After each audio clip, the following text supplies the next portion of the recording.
Assalamualaikum warahmatullahi wabarakatuh. Kami dari kelompok 7 akan mempresentasikan pemanfaatan konveksi alamiah untuk pemurnian air di daerah terpencil. Perkenalkan, nama saya Raja Putra Sadikin, dan di sini ada kelompok teman-teman kelompok saya, yaitu di sini ada Jason, ada Michael, ada Muhammad Rafi, dan juga Muhammad Deva Raditya. Oke, pertama-tama ada bab 1, yaitu pendahuluan. Nah, oke. Di pendahuluan ini dari latar belakangnya, penelitian ini bertujuan untuk mengkaji potensi pemanfaatan konveksi alamiah sebagai metode alternatif pemurnian air di daerah-daerah terpencil. Dengan penelitian ini, kami mengharapkan dapat menemukan solusi yang efektif untuk menyediakan air bersih yang aman dan layak minum bagi masyarakat di daerah terpencil, tanpa bergantung pada infrastruktur yang kompleks atau biaya operasional yang tinggi. Ya, di sini rumusan masalahnya kita bagi menjadi dua. Yang pertama yaitu bagaimana cara kerja alat desalinasi secara konveksi alamiah. Dan yang kedua ada bagaimana hubungan bilangan non-dimensional dengan keefektifan alat desalinasi. Tujuan dari penelitian ini tuh ada dua. Yang pertama tujuan kita itu untuk mengetahui waktu yang optimal dan suhu air yang optimal untuk alat yang akan dikaji, dan juga yang kedua tujuannya adalah untuk mengetahui hubungan bilangan non-dimensional yaitu Edenshaw, Rayleigh, dan Grashof dengan fenomena pemurnian air secara konveksi alamiah.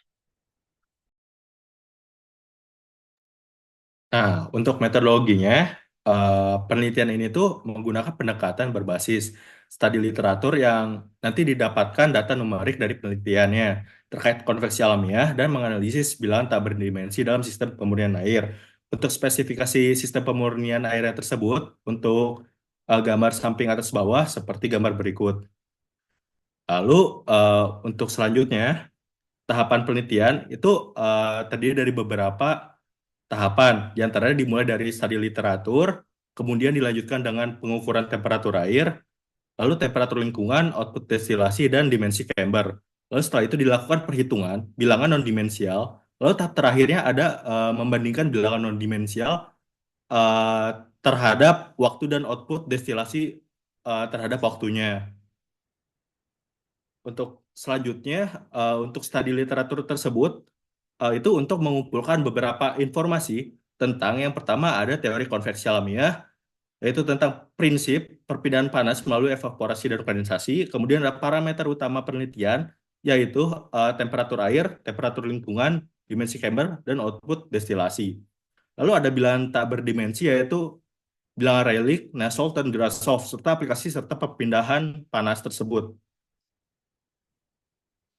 Nah, untuk parameter penelitian tersebut yang mempengaruhi hasilnya yaitu ada temperatur air, yaitu variasi suhu terhadap air, temperatur lingkungan, suhu dan kelembapan atmosfer di lingkungan sistem, lalu ada output destilasi, yaitu volume air yang dihasilkan dalam proses kondensasi, kemudian ada dimensi chamber, yaitu panjang, lebar, tinggi, dan geometri sistem desalinasi. Selanjutnya,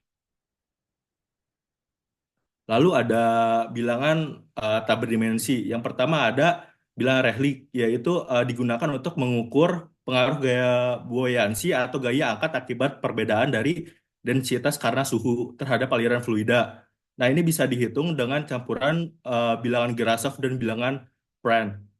Lalu untuk bilangan Nusselt tersendiri yaitu untuk mengukur efisiensi perpindahan panas secara konveksi lalu dibandingkan dengan nilai konduksinya.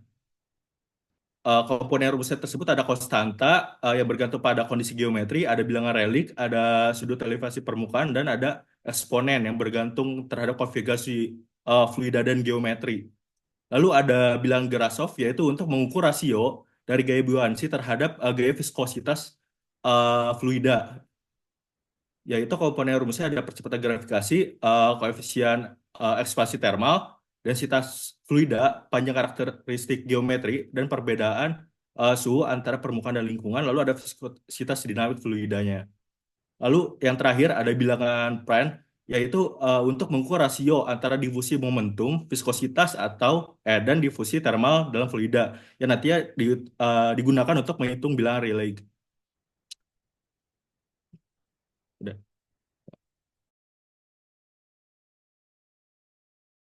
Oh, untuk analisis datanya, hasil dari perhitungan ini bisa digunakan untuk menganalisis output destilasi terhadap waktu. Ini dibuat untuk mengevaluasi dari volume yang air hasilkan dalam interval atau waktu tertentu. Baik, masuk ke bab 3 hasil dan pembahasan. Nanti akan dibagi menjadi dua. Di antaranya ada performa dari chamber itu, lalu nanti ada eh, berapa sih waktu yang optimal untuk desalinasi ini. Untuk kita lanjut bahas slide berikutnya. Jadi di sini pada eksperimen ini terhadap 3 setup eksperimentalnya. Pertama, eh, sebelum kita masuk ke 3 setup itu, chamber yang digunakan ini berbahan dasar PVC, yang mana terdapat juga kaca sebagai permukaan dari kondensasinya yang berukuran tebalnya itu 3 cm, terletak di antara dua permukaan PVC-nya. Nah, adapun setupnya yang pertama, untuk eksperimen pertama dia eh, suhu airnya itu di 46 derajat Celcius, dan es di atas permukaan kondensasi untuk ruang kondensasi satu. Jadi ini untuk eksperimental setup satu pada chamber satu. Pada chamber satu ini eh, di setting atau disusun dengan kemiringan penutup kaca itu dengan bidang horizontalnya atau beta sebesar 7,3 derajat, dan eh, juga di setting tinggi volume rongga rata-ratanya sebesar 15,5 cm. Dan untuk ruang kondensasi 2, dia eksperimental 2 ini suhu airnya 63 derajat Celcius, kemiringannya 14,3, dan eh, tinggi volume ruang rongganya itu 16,5 cm. Dan untuk yang setup ketiganya, suhu air 83 derajat Celcius, kemiringannya 14,3 derajat, dan tinggi volume rongga ruangnya itu 24 cm. Next. Dari hasil percobaan ini nanti akan didapatkan seperti gambar grafik berikut. Untuk konveksi dari tiap chamber nanti didapatkan, dibutuhkan konveksi sebesar, untuk chamber 3 itu yang paling tertinggi, dia di kisaran angka 2,8. Lalu untuk convection chamber yang pertama yang paling besar dibutuhkan energinya. Lalu chamber 3 itu yang keduanya, chamber kedua itu urutan terakhir untuk energi yang dibutuhkan untuk konveksi. Lalu untuk suhu ambiennya yang seperti tadi itu, untuk ambien temperaturnya untuk chamber satu itu dibutuhkan sekitar 27 derajat Celcius, dan memang tahan di situ juga selama masa eksperimen. Untuk chamber 2 dan chamber 3 itu berfluktuatif, berfluktuatif, berubah-ubah. Lalu untuk temperatur di luar dari gelasnya itu bisa dilihat seperti gambar berikut. Untuk outer glass temperatur chamber 3 yang memiliki suhu paling tinggi di kisaran 62-63 derajat Celcius. Dan pada eksperimen ini nanti akan didapatkan, terutama yang di chamber satu, nanti akan didapatkan kisaran hasil destilasi per jamnya sebesar 0,68.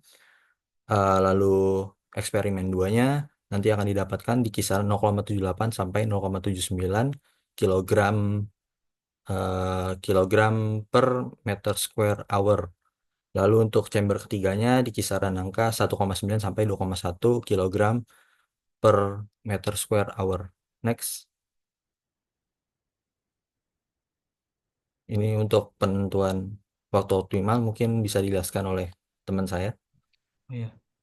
Selanjutnya untuk penentuan waktu optimal. Dalam menentukan waktu optimal dapat ditentukan dengan melihat distillate output maksimum, lalu membandingkannya dengan bilangan non-dimensional seperti Nusselt, Grashof, Rayleigh, dan Prandtl dengan waktu.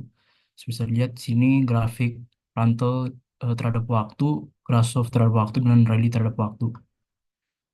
Next. Selanjutnya juga ada Nusselt terhadap waktu serta distillate output terhadap waktu.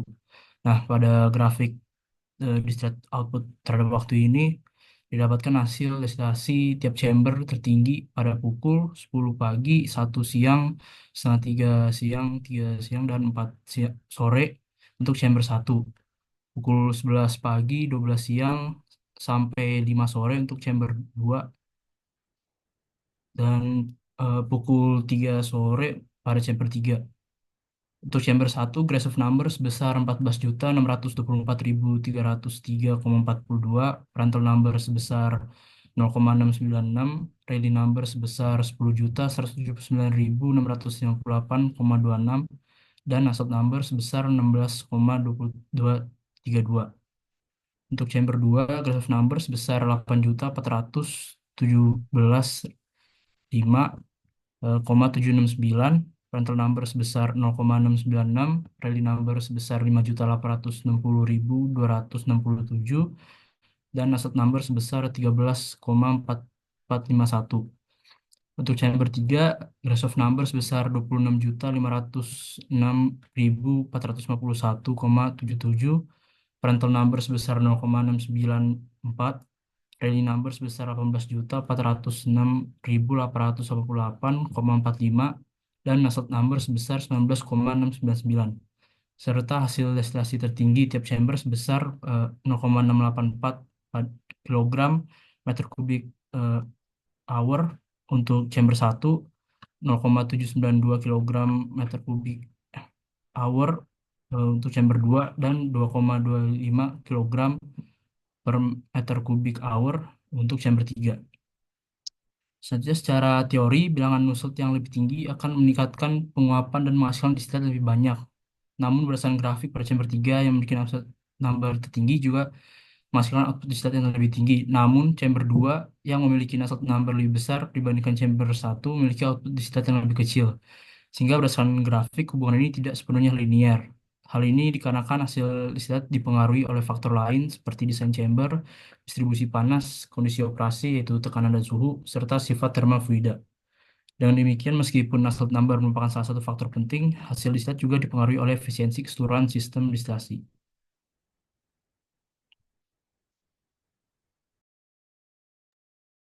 Ya, ini merupakan kesimpulan dari kelompok kami. Konveksi alamiah terbukti efektif dalam memberikan air melalui proses evaporasi dan kondensasi. Sistem ini mampu menghasilkan air murni dengan volume yang bervariasi tergantung pada suhu air, kondisi lingkungan, dan desain chamber. Hasil penelitian menunjukkan bahwa chamber 3 dengan suhu air mencapai 83 derajat Celcius menghasilkan output destilasi tertinggi sebesar 2,25 yang mengindikasikan bahwa suhu yang lebih tinggi meningkatkan efisiensi permundian. Hubungan antara bilangan tak berdimensi seperti Nusselt, Rayleigh, dan Grashof dengan efisiensi sistem menunjukkan bahwa efisiensi perpindahan panas dan volume air yang dihasilkan mencapai puncaknya pada waktu tertentu.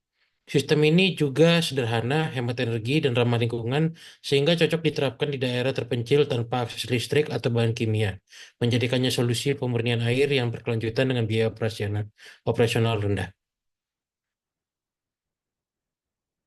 Ini merupakan daftar pustaka dari pakar dan PT kami.